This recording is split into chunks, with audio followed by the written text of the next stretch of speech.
right, it's Andrew's Automotive Archaeology. Back with Tote 35 from Phillipson Ford, Argyle, Wisconsin. Phillipson Garage, they closed, near as I can tell, 2002. They've been open since before World War II. 4 or 5 generations of Phillipson were involved in the business. And the stuff was in storage for about 20 years till they decided to redevelop the property and got rid of it, and I ended up with it. I kind of messed up that last video. I said Tote 33 when it was actually Tote 34, but I have not uploaded that video yet, which actually leads me to a bit of a rant about Apple computers and Apple in general. I'm going to preface this by saying that I have used Apple computers since I was in college, 1986, 1987. I had a little Mac SE with like the 8-inch screen on it. And I've always liked them, but man, you know, I record this stuff with an iPhone. It's an iPhone 7. It works decently. It's got a good camera. And I use iMovie and Photo to try to download this stuff, and you know, granted, my computer's not new. It's a late 2013 iMac, but it's got 8 gigabytes of RAM and a Core 2 Duo processor, and as long as you don't ask too much of it, it's fine. You really can only have one program running at a time, really, before it starts to choke.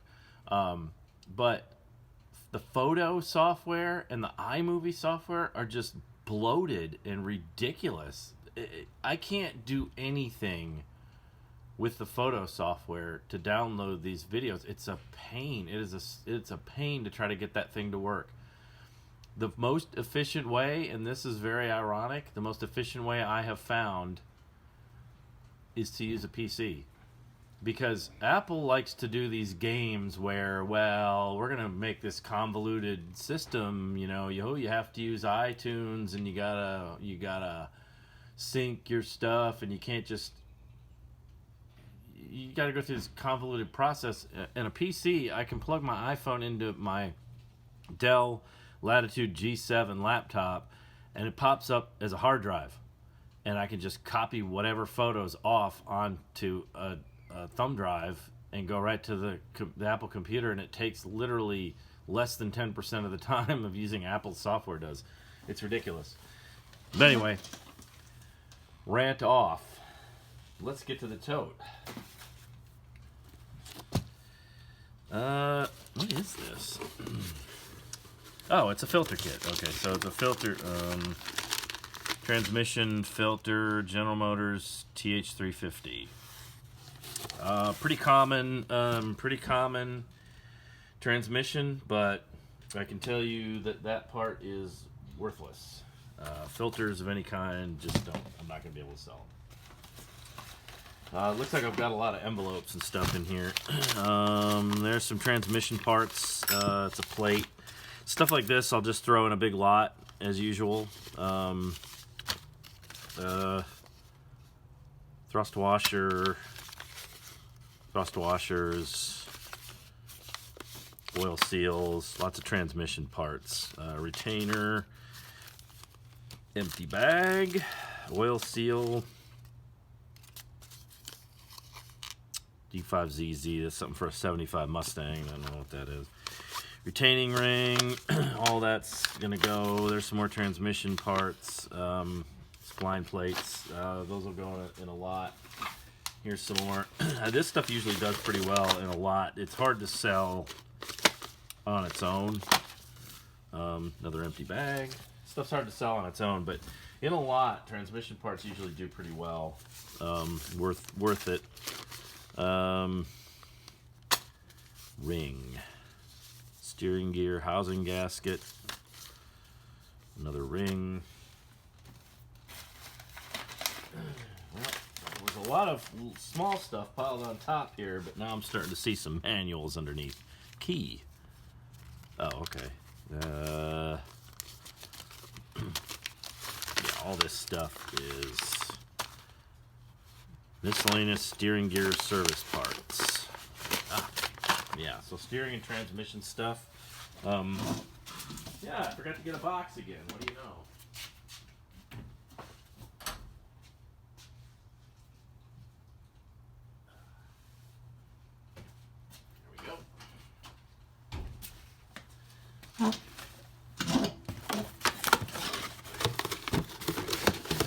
Said before, I usually just take a flat rate box and stick this stuff in there till it's full, and that becomes an auction. I'll just put this down here. Oh, that's interesting. What is that? C2AZ7A162D. I don't know what that is.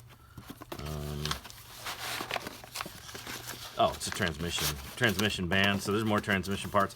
This may actually sell on its own. Okay, here's an exhaust valve. D2T, so probably for a straight 6. These don't generally sell. If they do, they're cheap, and you really need to have a full set. There's some in here. Here's a spring. No idea what that goes to. I'll look that up. That might be like a hood spring or a door spring or something, some kind of a hinge spring. Transmission rod with attaching parts. Yeah. Hit or miss. This sort of thing is hit or miss. Attaching parts are there, which is good. It's just, you never know what you're going to get until you look it up. O-ring. Here's another valve. There's another exhaust valve. Same one. I'm guessing that's a straight 6. So I would need 6 of those. And they do sell, especially the vintage stuff. I had Thompson products. I had 2 cases of Chevrolet intake valves for a 6-cylinder, and I mean they weren't a lot. I think $25 a set, but I had probably 50 sets. And they sold pretty regularly until I sold out of them. And that was one of the rare instances where I actually had, I was able to figure out what the Thompson products part number fit. It's difficult to do, as I've mentioned before in some of these other videos. We got some manuals in here. New model training, WinStar. New model training. 1994, 7.3 liter diesel engine. That will probably sell. The 7.3 stuff is pretty well sought after. Diesel engine operations. Okay, this is all like coursework and stuff. Reference guide, model training for the Probe. The Probe was kind of a cool car. I wanted to buy one, a Probe GT. I didn't have enough money. In 94, when I needed a new car, I had a Chevy Cavalier that I bought when I was 21 in 1988. And it had 105,000 miles on it when I got it, and I drove that thing for about 80,000 miles over the next 6.5 years, and it finally just blew a head gasket, and that was it. And I really wanted to get a Probe GT. I really liked those cars, but all I could afford at the time, I mean, the Probe GT was like 18,000, and what I had was about 12 to spend, and I ended up with a Sunbird LE, and it had a 5-speed and a V6. Cool little car, but good God, what a piece of shit it was, man. It just fell apart like crazy because it was an early 90s GM car. I'll probably put these in, those in a lot. all by themselves. What is all this? Revised warranty repair tag. Radio, cassette, premium sound, amplifier, clock, etc. Huh. Oh, wow. Triple carbon. I haven't seen these in years. Wow. I doubt there's any market for that at all. Probably just, can't believe I hauled that up. In fact, I can't believe I hauled that all the way back from Wisconsin.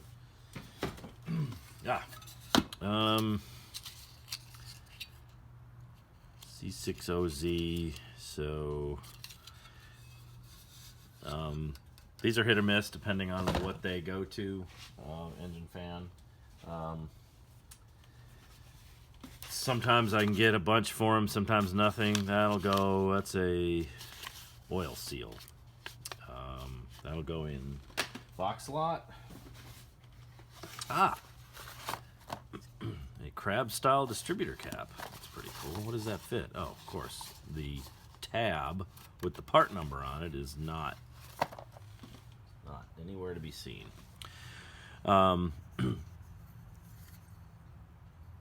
3542. Okay, so it's a 6-cylinder crab style distributor cap.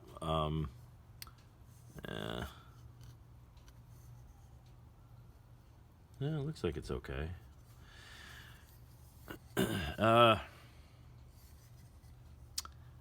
Looks more like a trilobite to me rather than a crab, but I guess that's my opinion. I'll have to figure out what it goes to, but those usually go pretty well. Like the flathead stuff, crab style distributor caps. I can't keep those in stock. Whenever I get them, they're gone. Rear lamp lens, B9C. I think this is for okay. Your standard pickup round lens, taillight lens. Those do pretty well for a pair, especially NOS. The reproductions aren't quite as good, so that'll definitely go up by itself. Oh, excellent. Quality Care Dealer Award, 1986. Joe Cordick, General Manager, Ford Parts and Service Division, Ford Motor Company. Outstanding customer satisfaction. Yes.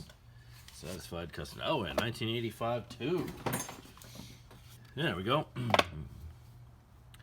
Certified Service Advisor, Richard Phillipson, 1995. See, that's, I don't know what generation he was, but he was one of the, I mean, he might have been one of the grandsons. I don't know, but yeah, there were several generations. There were signs, like cardboard, I guess for doors, to slide into a holder on the door, with the various names on, and I think it went up 5 generations was what the sign said. But yeah, these are worthless.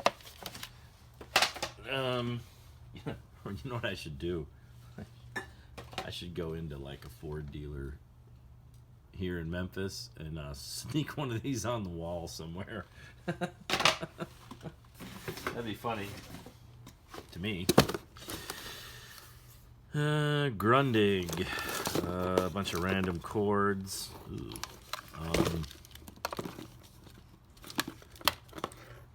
Cigarette lighter.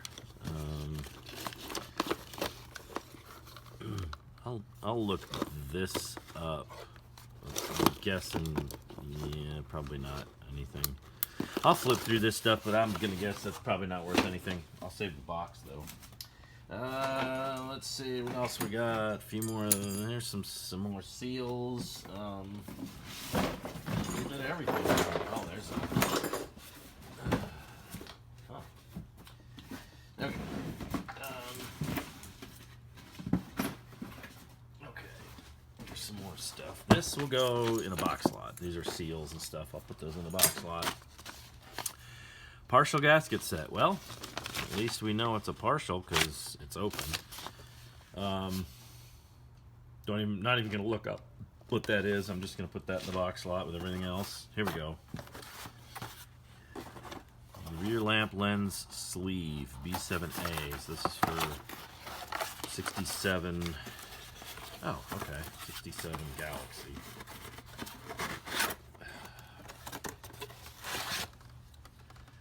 plastic ring. You know, I mentioned this before, Galaxy stuff, the newer they get, the less popular they are from a collector standpoint, but, you know, they are out there. This stuff will sell, so I will put that up individually. Let me get this stuff out of here.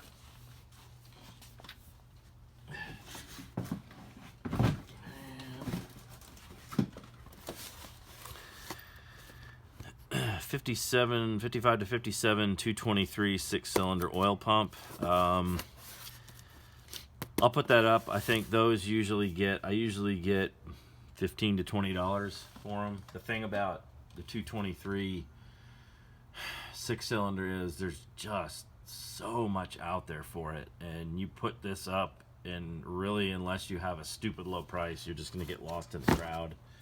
So, you know, I'm not in the habit of having stuff hanging around, so that's what I usually do with those. I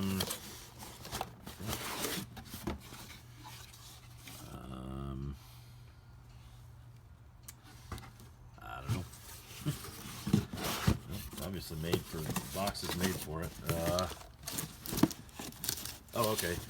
T87T7025HH. That is a Ford Rotunda Special Service Tool part number. So that's what this is in the box. And my experience with the Rotunda tools is they are hit or miss.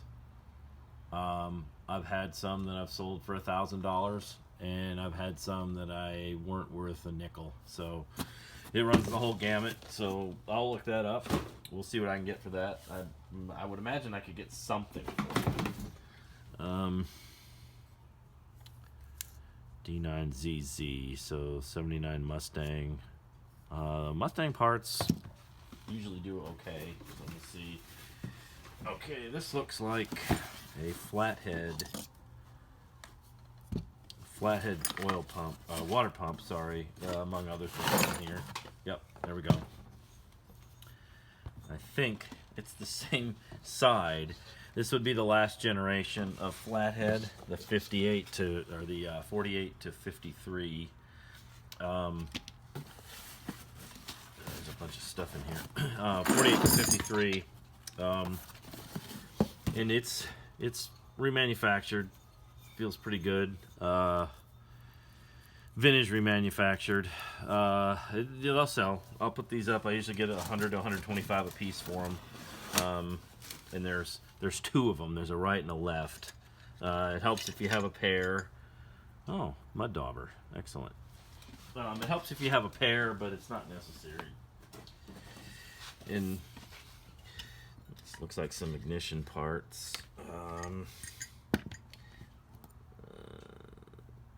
In all honesty, this stuff is really not worth anything. Brushes, I mean, useful parts, you know, but point set, service parts. This might be, if I can figure out what it is. I don't think I have the box for it here, though. So I'll throw this stuff, yeah, probably go in the garbage. Yeah, so that's it for, I think that's it for the tote. Yeah, I thought I had a box of brochures in here, but I guess not. So, that's it, as usual. Thanks for watching.